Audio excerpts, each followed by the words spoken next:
ये दौलत भी ले लो, ये शोहरत भी ले लो। नमस्कार, प्रणाम, सत श्री अकाल। आज बहुत ही इम्पोर्टेंट मैनेजमेंटल सब्जेक्ट है जो बहुत ही इम्पोर्टेंट है, जो पोल्ट्री फार्मिंग का फाउंडेशन है, उस पे बात करेंगे। एक्चुअल में ये टॉपिक है डिबकिंग। सबसे पहले हम समझेंगे डिबकिंग होता क्या है। डिबकिंग एक ऐसा ऑपरेशन है जिसमें बर्ड के अपर और लोअर बीक को रिमूव किया जाता है इलेक्ट्रिकली कंट्रोल कैटराइजिंग मशीन के थ्रू, जिसमें ब्लेड का टेम्परेचर होता है 1500 डिग्री फ़ारेनहाइट। अगर इसे हम कन्वर्ट करेंगे सेल्सियस में तो वो होगा 815 डिग्री सेल्सियस। तो सबसे इम्पोर्टेंट इसमें बात होती है कि बर्ड मूलतः दो तरीके से रेयर किए जाते हैं। पहला होता है डीप लिटर सिस्टम और दूसरा होता है केज सिस्टम। तो डीप लिटर सिस्टम में जो बर्ड की डिबकिंग होनी चाहिए उसका शेप वी शेप होना चाहिए, मीन्स अंग्रेजी का वी लेटर की तरह।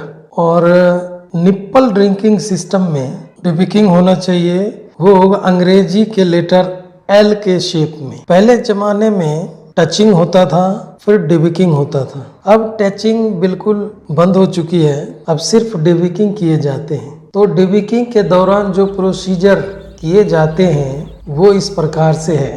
पहले तो ट्रेन पर्सन से ही डिबकिंग करवाएं, जिससे बर्ड को कम से कम स्ट्रेस और फाल्टी डिबकिंग से बचा जा सकता है। और बर्ड को कभी भी अंडर स्ट्रेस में डिबकिंग नहीं करनी चाहिए। और डिबकिंग के बाद और पहले सल्फा ड्रग बिल्कुल भी नहीं देना चाहिए। डिबकिंग के दौरान आँख, कॉम्ब, टंग को बचा के डिबकिंग करना चाहिए। और 5000 बर्ड पे नेसेसरी है कि ब्लेड को चेंज करना ही चाहिए। और डिबकिंग के बाद पानी के फ्लो को थोड़ा बढ़ा देना चाहिए और फीडर में फीड के लेवल को भी थोड़ी सी बढ़ा देना चाहिए। कभी भी डिबकिंग और वैक्सीनेशन एक साथ नहीं करना चाहिए। डिबकिंग के बाद कोई भी एंटी स्ट्रेस मेडिसिन आप दे सकते हैं, बी कम्प्लेक्स दे सकते हैं और साथ ही पेन किलर का भी यूज कर सकते हैं। क्योंकि डिबकिंग करने के बाद,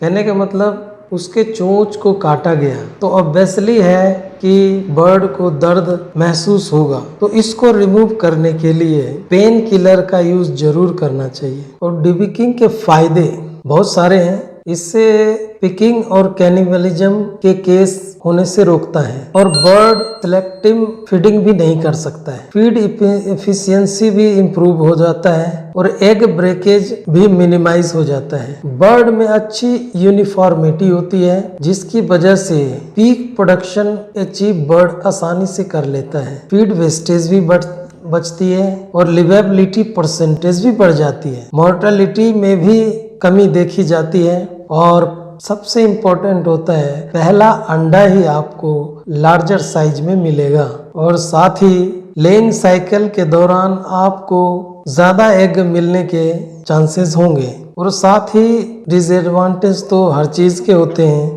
डिसएडवांटेज में सबसे पहला होता है पहले और दूसरे हफ्ते के बॉडी वेट आपको कम मिलेगा। अगर आपने फाल्टी डिबकिंग किया या करवाया तो फीड कंजम्पशन में कमी होगी और कल बर्ड की रेशियो भी बढ़ सकती है और प्रोडक्शन में भी कमी आ सकती है। तो इसके साथ ही डिबकिंग का लगभग हमने कवर कर दिया है। इसके साथ ही आपसे विदा लेता हूँ। जय हिंद, वंदे मातरम।